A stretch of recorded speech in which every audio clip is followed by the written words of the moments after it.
আসসালামু আলাইকুম ওরহমতুল্লাহি ওবারাকাতুহ। প্রিয় ঠিকানা চ্যানেলের বন্ধুরা, আশা করি আল্লাহ পাকের অশেষ মেহেরবানিতে আপনারা সকলে ভালো আছেন। দূরের দিগন্তে যেখানে একটু আগে সূর্যের শেষ রক্তিম আভাটুকু মিলিয়ে গেছে, সেখানে এখন ভর করেছে অঘোর অন্ধকার। আর সেই অন্ধকার কেটে কেটে মাথায় পাটের বোঝা নিয়ে লোকালয়ে ফেরত আসছে দুটো ছায়ামূর্তি, নাজিমুদ্দিন এবং তার ছেলে মতি। বয়সের তুলনায় মতির শরীরের বারণ চোখে পড়ার মতো। চাষাভুষার ছেলে প্রকৃতির নির্মল আলো বাতাস খেয়ে দিয়ে বড় হয়। মাটি আর জলের সংস্পর্শ পেয়ে এরা যেন পতিত জমির মাঝে আগাছার মতো তরতর করে বেড়ে ওঠে। মতি নাজিমুদ্দিনের আগে আগে হাঁটছে। চারপাশের প্রকৃতির মতো তারাও চুপচাপ শান্ত। একটু পরে কথা শুরু করে দেয় মতি। জানো বাজান, আমগো স্কুলে নতুন যে হেডমাস্টার আইছেন, উনি কইছেন আমি নাকি বৃত্তি পাইবার পারি। নাজিমুদ্দিন ক্লান্ত কিন্তু কোমল গলায় জানতে চাইল, এটা আবার কি জিনিস বাজান? একটা পরীক্ষা হয় বাজান। স্কুলের যে পোলামাইয়ারা পড়ালেখায় ভালো, তারাই পরীক্ষা দেয়। তাগো মধ্যে থেকে যারা বেশি ভালো পরীক্ষা দিবার পারে, তাগরে সরকার পুরস্কার দেয়, মেলা টেহা দেয়। সত্য? ক্লান্ত চোখে বিস্ময় জাগে নাজিমুদ্দিনের। তার ছেলে এই বয়সে টাকা পাবে, তা আবার পড়ালেখা করে, তা যেন অবিশ্বাস্য ঠেকে তার কাছে। হবাজান, আমগো নতুন হেডমাস্টার তো এমনটাই কইছে। হেডমাস্টারে কইছে তুই এই পুরস্কার পাইবি। কইছে ভালা কইরা পড়তে, আরো মন দিয়ে পড়লে আমি নাকি এই পুরস্কার পাইবার পারি। চোখ মুখ ঝলমল করে ওঠে নাজিমুদ্দিনের। সন্তানের এক উজ্জ্বল ভবিষ্যতের কাছে চোখের সামনে থাকা ঘুটঘুটে অন্ধকারকে তার বিভ্রম বলে মনে হয়। কিন্তু পরক্ষণেই আজমল ব্যাপারীর কথা মনে পড়লে নাজিমুদ্দিনের স্বপ্নভঙ্গ হয়। ব্যাপারীর কাছে তার সমস্ত ভিটেমাটি বন্ধক দেয়া, চড়া সুদের ঋণ শোধ করা না গেলে নাজিমুদ্দিনকে সংসার পাততে হবে খোলা আকাশের নিচে। সন্তানের কাঁধে ভর করে উজ্জ্বল ভবিষ্যতের যে স্বপ্ন নাজিমুদ্দিনের চোখের তারা ভেসে উঠেছিল, ব্যাপারীর কথা মনে পড়ায় তা যেন সন্ধ্যার অন্ধকারে মিলিয়ে গেল। আবার ক্লান্তি ভর করে নাজিমুদ্দিনের শরীরে। মাত্র এক ক্রোশের পথ, কিন্তু তার কাছে মনে হয় অনন্তকাল ধরে সে এই পথে হাঁটছে। এই পথ যেন কোনোভাবে ফুরোবার নয়। দুজনের মাঝে আবারও নীরবতা ভর করে, কিন্তু থামে না নির্জনতার গায়ে ভর করে পথ পাড়ি দেয়ার তাদের সেই আবহমান কালের যাত্রা। এভাবেই কেটে যায় তাদের জীবন। জীবিকার অন্বেষণে কত স্বপ্নকে তারা পায়ে মারিয়ে যায়। এই দিগন্ত বিস্তৃত মাঠে কত স্বপ্ন যে কর্দমাক্ত মাটির সাথে লেপ্টে যায়, মহাকাল তার সাক্ষী। হঠাৎ অন্ধকারের বুক চিরে জ্বলে ওঠে একটা ছোট্ট আলোর রেখা। খানিক দূরে কেউ যেন একটি ছোট্ট পিদিম হাতে এগিয়ে আসছে এদিকে। আলোটা কাঁপছে। এই সময়ে এদিকটায় কারো আসবার কথা নয়। নাজিমুদ্দিন থমকে দাঁড়ায়। দাঁড়িয়ে পড়ে মতিও। আগত আগন্তুককে দেখার আশায় বিলের এক পাশটায় তারা অপেক্ষা করে। অনেকক্ষণ পরে একটা ছায়ামূর্তি চোখের সামনে দৃশ্যমান হয়ে ওঠে। আরও কাছাকাছি আসার পরে তারা আবিষ্কার করে আগন্তুককে। পাশের গ্রামের রাসুর মা। 50 এই মহিলাকে সন্ধ্যার এমন ঘোর অন্ধকারে দেখতে পেয়ে নাজিমুদ্দিন বেশ অবাক হয়। নাজিমুদ্দিনের বিস্ময়ের রেশ কাটাবার আগেই রাসুর মা বলতে শুরু করে, নাজিমুদ্দিন না? বুঝান। নাজিমুদ্দিনের তড়িৎ উত্তর, এই রাইতের বেলা একলা কই থেকে আইতাছ গো বউ? রাসুর মা জোরে জোরে নিঃশ্বাস নিচ্ছে। দীর্ঘ পথ পাড়ি দিতে দিতে তার শরীর ক্লান্ত। হাতে থাকা জ্বলন্ত পেদিম মাটিতে রেখে আইলের ওপর বসে পড়ল রাসুর মা। হাত দিয়ে ইশারা করে নাজিমুদ্দিনকেও বসতে বলল। রাসুর মায়ের ইশারা পেয়ে মাথা থেকে পাটের বোঝা দুটো আইলে রেখে বসে পড়ল নাজিমুদ্দিন এবং মতি। আরে শোনো নাজিমুদ্দিন, দুনিয়ার খবর কোনো কিছু রাহো। বিস্ময়ের রেশ যেন আরো বেড়ে যায় নাজিমুদ্দিনের। কৌতূহলী গলায় জানতে চাইল নাজিমুদ্দিন, কিছু হয়েছে নি বউ? হয়েছে মানে? আমগো কপাল খুললে গেছে গা। নাজিমুদ্দিনের হাব হাতে মানুষ। কপাল খোলার গল্প শুনলে তাদের আগ্রহ এবং আবেগ দুটোই হরবড় করে জেগে ওঠে। রাসুর মায়ের পিদিমের আলো হোক কিংবা কপাল খুলে যাওয়ার আনন্দ এবং আগ্রহের উচ্ছ্বাস, কোন এক বিচিত্র কারণে নাজিমুদ্দিনের চেহারা থেকে সমস্ত অন্ধকার যেন হাওয়ায় মিলিয়ে গেল। মাটিতে হাত পা ছেড়ে বসে পড়ল নাজিমুদ্দিন। বলল, বুঝান কি হয়েছে, খুল্লা কও তো। রাসুরমা খুলে বসল গল্পের ঝাঁপি। সেখান থেকে বেরিয়ে এলো এক আল্লাহওয়ালা পীর সাহেবের গল্প, যিনি গতকাল সোনার চরে আবির্ভূত হয়েছেন। উনি কোথা থেকে এসেছেন, কিভাবে এসেছেন, তা সম্পর্কে কেউ ওয়াকিবহাল নয়। কারো কারো ধারণা তিনি বাতাসে উড়ে এসেছেন, আবার কারো কারো মতে তিনি পানির উপর হেঁটে সাগর পাড়ি দিয়ে সোনার চরে এসেছেন কেবল এখানকার গরিব মানুষগুলোর দুঃখ কষ্ট লাঘব করতে। সবাই বলাবলি করছে এই পীরের হাতে মাটিও সোনা হয়, পাথর হয়ে যায় বরফ। এই পীরের আবির্ভাবের পর থেকেই সোনার চরে মানুষজনের ঢল নেমেছে। দল বেঁধে আবাল বৃদ্ধ বনিতারা আসছে পীর সাহেবের পায়ের ধুলো নিতে। জানা গেছে পীর সাহেবের ফোদেয়া পানি খেয়ে ভালো হয়ে গেছে শমসু তরফদারের নাতির পেটের অসুখ। মরতে বসা ওই বাচ্চাটার জীবন বাঁচানোয় শমসু তরফদার ওই পীর সাহেবের জন্য খানকা শরীফও বানিয়ে ফেলেছে। নাজিমুদ্দিনের আগ্রহ যেন আকাশ ছুঁতে চায়। এমন কামেল পীর কেন আরও আগে এই তল্লাটে পা রাখেনি, সেই দুঃখটাও একটুখানি টু মেরে গেল খুশিতে তরপাতে থাকা নাজিমুদ্দিনের মনে। রাত বারে রাসুরমায়ের গল্প থামে না। জানো নাজিমুদ্দিন পীর সাহেবের একেবারে নুরানি সুরত দেখলে মনে হইব আল্লাহর ফেরেশতা নাইমা আসছে আকাশ থেকে। হুনসি চোখ বাদলে পীর সাহেবে মক্কা শরীফ দেখতে পায়। কত বড় কামিল পীর ভাবো তাইলে। তাঁতিপাড়ার উপরে এটা আল্লাহর খাস রহমত গো বউ, নইলে দুনিয়ার এত জায়গা রাইখা এমন পীরে আমগো এদিকে আইব কেন কও? নাজিমুদ্দিন বলে। ঠিকই কইছো তুমি, এইটা আমগো কপালের জোর।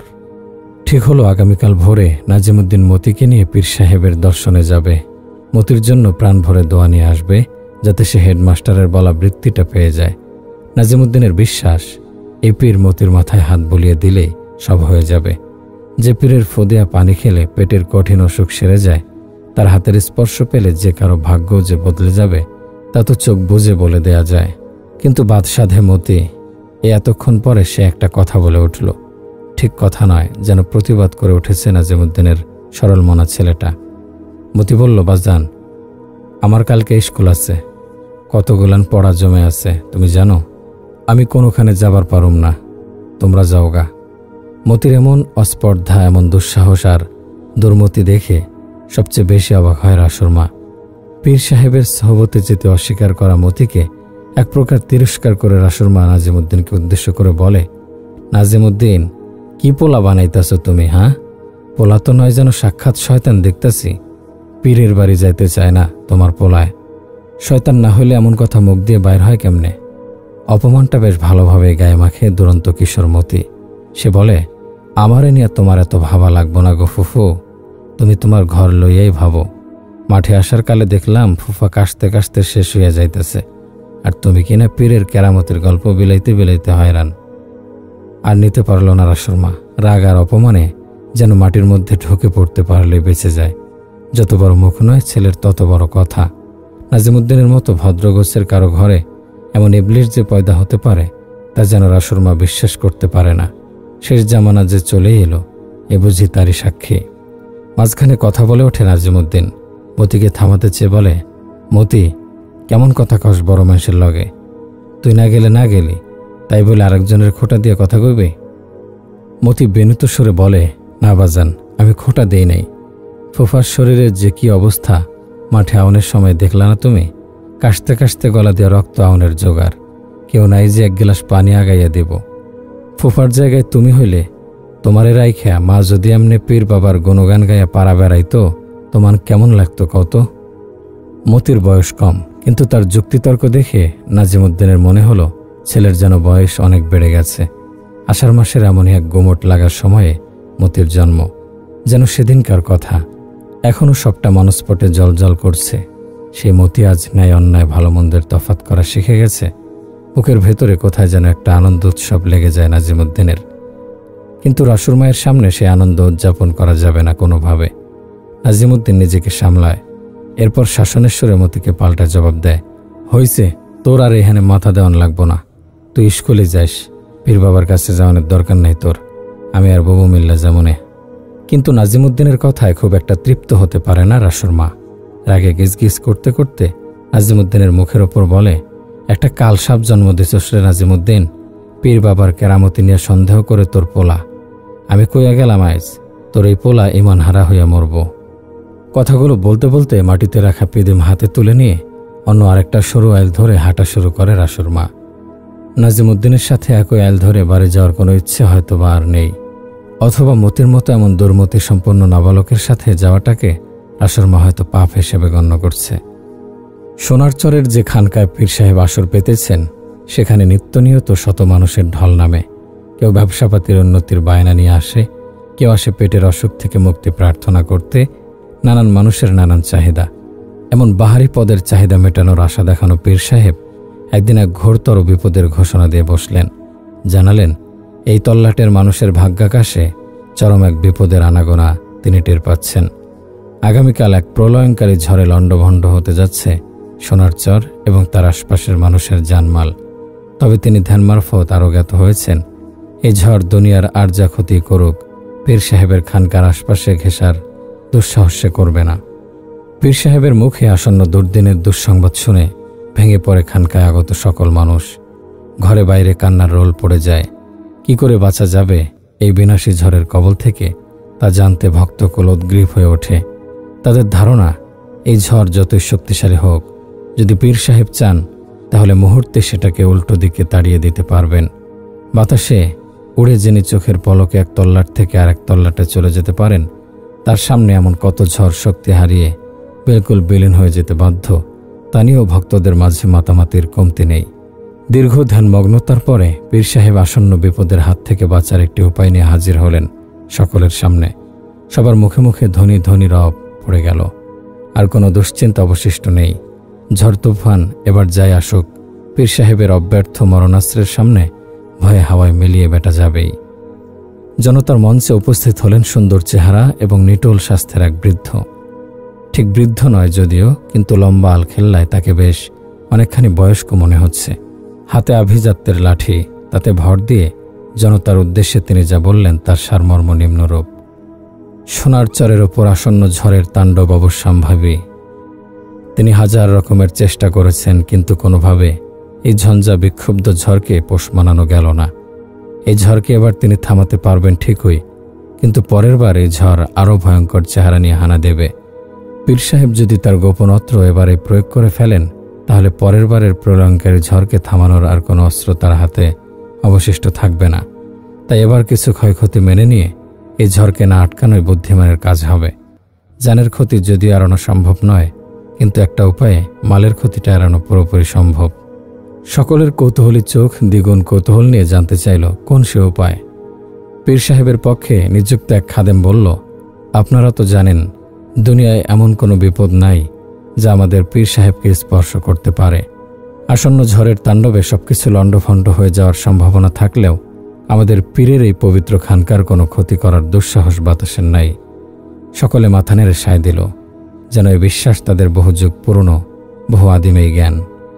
খাদেম পুনরায় বলতে শুরু করল, আপনারা যদি আপনাদের গুরুত্বপূর্ণ জিনিস, গহনা, টাকা পয়সা এখানকায় এনে রাখতে চান, রাখতে পারেন। আমাদের পীর সাহেবের যদিও বা তাতে খানিকটা অসুবিধা হবে, কিন্তু আপনাদের মালের নিরাপত্তার লক্ষ্যে তিনি অসুবিধায় বিব্রত হবেন না। আমাদের মহান এই পীরের কাছে আপনাদের সুবিধাই সবকিছুর আগে। এমন জনদরদি, ভক্তদরদি পীর পেয়ে সোনারচরের মানুষ নিজেদের আরেকবার ধন্য মনে করল। তারা সবাই এক বাক্যে রাজি হয়ে যার যার গুরুত্বপূর্ণ মাল, গহনাগাটি, জমানো টাকা পয়সা পীরের খানকায় এনে জমা দিতে শুরু করে দিল। যেহেতু মাত্রই আষাঢ় ঢুকেছে, তাই আকাশের ওপর আজকাল আর ভরসা করা চলে না। রোদ আর মেঘের লুকোচুরি প্রকৃতি জুড়ে। সেদিনও বিকেল থেকে আকাশের কোণে মেঘ জমতে শুরু করেছে। কালো মেঘে ধীরে ধীরে ছেয়ে যাচ্ছে সোনারচরের আকাশ, আর সাথে সাথে জনজীবনে জেঁকে বসেছে এক অজানা আতঙ্ক। ত্রস্ত পায়ে বিলের আইল ধরে এগিয়ে আসছে রাসুর মা। খানিক বাঁধে অন্ধকার নামবে।